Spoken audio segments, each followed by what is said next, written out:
In this video, I'll show you how to delete a Facebook reel using your phone.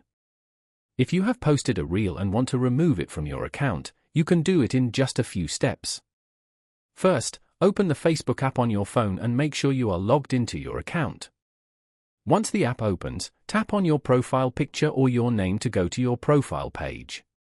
Scroll down and look for the Reels section on your profile. Tap on the reel you want to delete to open it.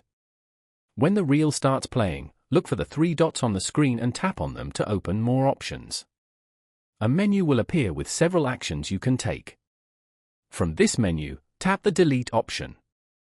Facebook will then ask you to confirm that you want to remove the reel. Tap Delete again to confirm your choice. After confirming, the reel will be permanently removed from your profile and it will no longer be visible to others. Keep in mind that once a reel is deleted, it cannot be recovered. If this video helped you, don't forget to like the video and subscribe to the channel for more helpful tech tutorials.